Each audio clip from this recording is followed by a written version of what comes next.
You know, when you start, I don't like to talk about money, but you know, today's players are the millionaires and that. What sort of money were you on at mid-80s at Wednesday? Because they were like a first division team, weren't they? Oh, yeah, it's like Premiership now. Yeah. What money were you on? We did well in anything. I think we're about 500-600 quid. 500-600 quid a week. Were you happy with that? Oh, all day long, yeah. It was like a king's ransom to a young man in it that then. And it is 40 coming years from a council estate and to have that and also play at the top league. Yeah. No, I mean, that money came second then. Yeah. You just wanted to play. And big crowds. Yeah. Like I remember we played Man United and we played up 50,000. Yeah. You could stand up Hillsborough. At Hillsborough. You know, they'd been on a 13-game run then, we hadn't beaten. When Big Ron had them, when Big Ron went manager. I think it would have been manager. Don't know big manager then, to be fair for them. It'd been Big Ron or Fergie, wasn't it, when you were at Wednesdays? I think we might have been that. 85, 86. Well, Fergie went in 86, didn't he? Yeah, so I can't remember which one it was. But yeah, we beat them 1-0. You beat at Hillsborough? Yeah, at Hillsborough, yeah. Great day, great atmosphere. Yeah. You know what I mean? But it's funny, like you had 50-odd thousand there, but when you're playing, you like didn't hear it, you're in that zone. Yeah. You know what I mean? I don't think it's the same for boxers. No, when you're in that ring, yeah, and it's packed, do you hear that crowd or are you just focusing? Well, I've spoken to Frotch about listening, so you just focus. You know, sometimes if you lose your concentration, you can hear the crowd, can't you, wheel you on. Yeah. But you've got more or less focused, aren't you? Yeah. And like I say, when there's 50-odd thousand there, you know, you think, wow. But then, like I say, you don't hear all of a sudden, if it goes a bit quick, then you'll hear this moan or grunt or cheer. That's it. You don't hear the odd shout. Whereas when you're playing in front of 2,000, you can hear everything. Yeah. Yeah.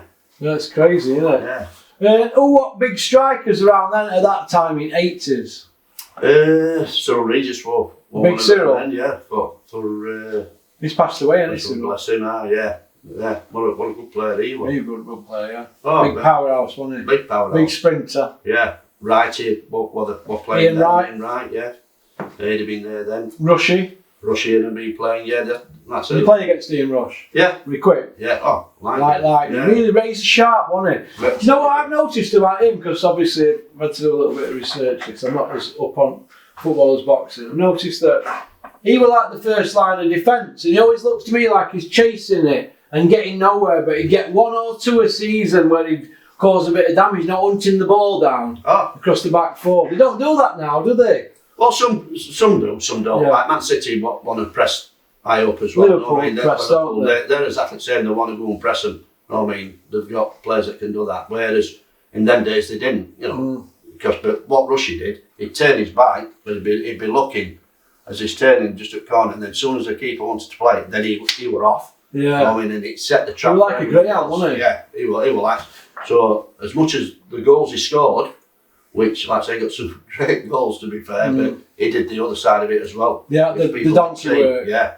And I remember when Stan Collymore went to Liverpool, and he wasn't doing that, and other players were like, "What are you doing?" Yeah. You know, some players are like a luxe. You know, like I'm not having a go at Matthew Letizia because I look at some of the stuff that he was like freakish, isn't he? What a talent he had. He never changed. No, that wasn't his style. You know, as a manager, and a coach that. You know, you can't ask him to do that.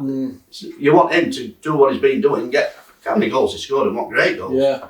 Will he world class him then? Oh, but you know, he wouldn't to be because he didn't play that many times for England, would he? So you can't say world class, but he should have played more times for England. I wish he had, because like I said, the talent he had. No, I think if he'd have been in Spain, Portugal, Italy, he'd have probably been playing every international. I seen Souness on it the other day. He was saying he's the best player that he's ever worked with. Talent-wise, Matthew Letizia, when he was at Southampton, he said he was just freakish. Oh yeah, it was natural to him. Yeah. No, you couldn't coach what he had. Yeah, is that you're born with that kind of thing? Yeah, it's natural. It's what he's been doing since a kid. Yeah, well, how come he never played all that many times for England then? Well, that's what I'm saying. That's what I was saying. Probably because he can't do that other side of it. As international football is completely different to league football. Yeah. You know what I mean? And you know, you have a system how you want to play, and that's probably why. But like I say, if it had been over in Europe, he'd have probably played a lot more. Yeah, because of the talent he had and what he had. Yeah. From Sheffield Wednesday, why did you leave then to go to Leeds United? Did somebody come in for you?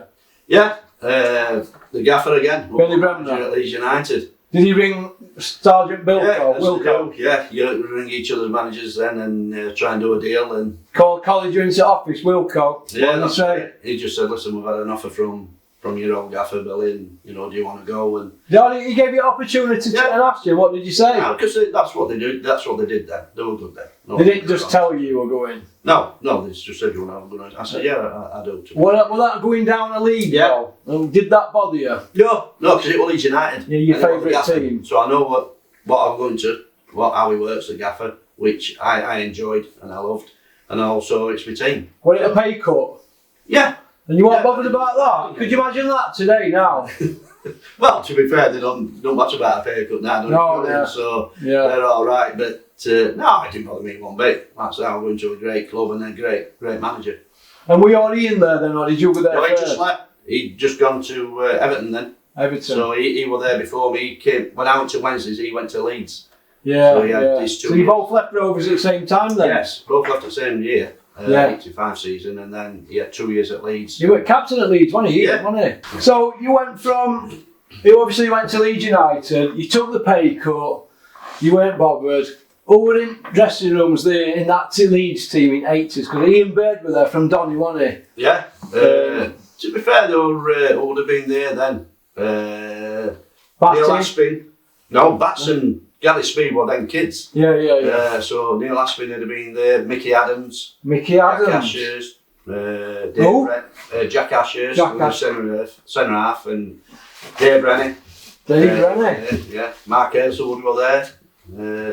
Some John Sheridan. What about Chris Kamara?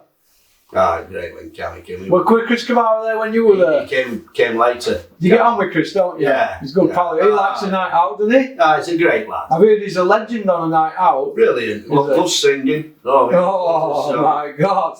What a character. Brilliant. Good player as well. He had some good energy. Yeah. Good Were you there when Vinnie Jones were there? Yeah. He came again later, Vinnie. Yeah. Again, great lad. Because when Vinnie Jones was there, he was King of Leeds on a Saturday night out, wasn't he, Vinnie? I loved it. Absolutely loved it. They really took to him, didn't they? All the aerials, didn't they? Yeah, the fans loved him as well, don't they? And it was great with the disability side of the section of Leeds fans. Yeah. Big good to them every game. Yeah, he was spend time with him. Spend a lot of time with him. Yeah. Did a lot. He's got a big heart, hasn't he, Vinnie Jones? Hasn't he? I've seen. Yeah. He's actually commented on my channel a few times. People that I know. Yeah. And he tells it straight and that. So Vinnie, I haven't met you, but thank you for that. Oh, he's a great lad. But yeah, and he's obviously done well with acting and all that kind of thing. Yeah, he has, and he's done very well with it, actually. Yeah. And he won cup with Wimbledon. Yeah. Not many can say that though, is it? You know, that last 20 minutes, you remember him kicking it into clouds. Oh, they were doing everything, weren't they? But you wouldn't have thought they were going to beat that, would you? No, they were unbeatable. Yeah. Aldridge and all that. On paper, you won't give them a chance, but it shows you why football, we all love football. Yeah. What were best experience you had at Leeds United, Glyn? Oh, going in every day. Just having crap? Every day, just going in. There's something going on every day? Well, you're training at Leeds United, you're going to play for them on a Tuesday night and a Saturday afternoon, so every day were great. The dressing room were brilliant. You know what I mean? Again, another great family, all together looking after each other and having cracks and laughs. You make it sound so exciting. Oh, it was. It was though. You know what I mean? It was your life, and like I said, I keep saying, we're probably all brought up in council estates. Yeah. Majority. That were in that dressing room then. You know, we're all thinking we're here, we're going to fight for each other, going to help each other. Yeah. Look after each other's backs. After training, you know, you go and have your fish and chips. Is that what you all went? Fish and chips? Chips on well, that's what Reevy had them all eating. Cluffy used to do the same thing, didn't he, at Forest? Exactly. Yeah. But then everybody did it. Yeah. You know what I mean? The majority of clubs would do it. It won't like the self system that they're on now, that everybody has to, you know, make sure they look after themselves and be right. Because, like I say, it's important the money they spend on these players. They've got to make sure that they eat right, train right, do the gym work. So everything's into it now. Whereas we didn't have any staff like that. You know, you had a manager, a coach, a physio, kit man, and probably, you know, washer lady. And that was it. Whereas now there's everybody. Do you know the man that runs onto the pitch with the magic sponge? You know, you'd see players that get chopped down in a right bad tackle. They'd go, don't make a meal out of it like they do today. They'd go, you? And there's some blokes, some like Ronnie Moran. Ronnie Moran would come running on, he'd have boots on, an old time guy with willow green hair, Chucky Box, he'd come running on with magic sponge.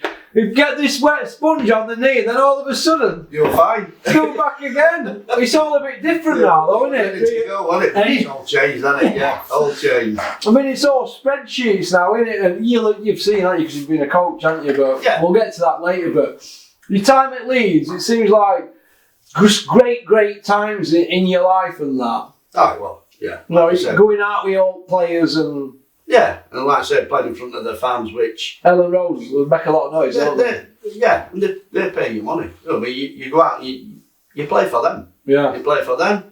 You play for your teammates that are out there with you, and you gaffer like Billy Bremner. Really fantastic. Billy Bremner, playing for Billy Bremner, a legend like that. Over a legend at Leeds before, yeah. Yeah, poor Billy, and he passed away too early. In '97, didn't it? Just as I got out of jail, and I felt really sorry for him. But the turnout at his funeral in the village where I'm from, there were Gordon McQueen, Dalglish, Fergie, Alex Ferguson, Sir Alex Ferguson, Joe Jordan. Yeah. All them sort of guys, weren't they, from the World Cup teams from '70s that Bremner played in and that. Yeah, all the Leeds players. Were you Jimmy Johnston? Were he there? Yeah, Jimmy Johnston. So Billy Bremner must have been a legend in Scotland as well as just down here. He played for Scotland. He was at Celtic. Captain of Scotland, wasn't he? Lived at Stirling. Yeah, so that's what I'm saying. What lived at Clifton, didn't he? Yeah. In Doncaster near Micklebrin. Yeah, he did. Yeah. Unbelievable. My mate from village did his fence, and he gave him a bag of sand to do his fence. They were over at Moan. They were like, "We'd have done it for free, Russ." I said, "What did you do?" He says, "We'd have done it for free. It were Billy Bremner. They had Leeds tattoos on arms and look what Spence were doing. They were digging proper holes, going down properly and doing a proper job. They dragged it out all week for this job." So they could see happening. So they could speak to Billy Bremner. Well, when he used to pull up on our street when I was a kid, I used to be a fat. I've told this story many times. I was a fat kid with glasses on, a ball under arm, and he'd pull up. Do you remember that Nissan Silvia Turbo we used to have? A-Reg. Billy Bremner of Doncaster Rovers is sponsored by Paul Carnell Motor Group. He had writing on the side. You don't remember that. Yeah, he'd pull up. I remember Paul Carnell, but he'd pull up in it, get out with camel hair coat on and stuff like that, and he was like a little Del Boy character, wasn't he? Only small in stature. Yeah. Everybody's curtains and moved. Billy Bremner's pulled up on it. Oh, Russell, Billy's on the street. Get your ball. I'll be straight out, straight into the car, Eddie Winder. All right, Billy. He'd be like, "All right, son. What you doing, Billy?" "I'm talking to you, son. I'm talking to you." And, things like that. Yeah, you don't forget, do you? And I'd be an ice cream man with your Ian and obviously Kevin and whatever. And he'd be in house with Alf and that and talking football and that. And Billy Bremner's on the street. Yeah. And I'd be there all over him like a rash. That's what I'm saying, the stories he had. Oh. Brilliant. And he could out to Tombola and for dominoes and cards and play all that with him, wouldn't he? All locals in village, you were like, wow. And they'd all congregate round him, wouldn't they, in there? By the way, what a good domino and card player he was. Hey, listen. He knew what everybody had. Yeah. He used to be saying, "Go on then, play your double two." How do you know I had that? Oh, absolutely brilliant. Arts, we used to play arts on coach and all that. And God, he knew every card people had. Could you imagine Mourinho going into a village round there and having crack? You're not going to get that here or Klopp. It's gone, them days have gone. Yeah. They were more accessible, weren't they? A lot, yeah. Even players were. Because you used to go and do presentations on in summer, when it comes to end of May and that. So players used to go and do a lot of presentations for the Sunday League boys. I've got a picture actually. I'll ask my dad if I put this in. He awarded my dad a pool trophy for winning something to do with pool. It was singles champion in '80s, early '80s, and I've got that photo somewhere at home. Little Billy and my dad him awarded, and he did it for free. He came down. And, well, that's what I'm saying. We did. Everybody did. Yeah. Because they paid the money to come and watch us. Yeah. So it was giving something back to the community that you wanted to do. But nowadays they want appearance fees and all that to do anything like that, wouldn't they? Yeah, and like I say, it's wrong, isn't it? When that happens, it's help the community. But they'll also give other ways that they'll give stuff to charity as well, because they've got that much money, so they do a lot for charities now. No, our generation was different. This is a new generation, and they'll do their side how they do it, and they do things for charity. Yeah, they do. Yeah.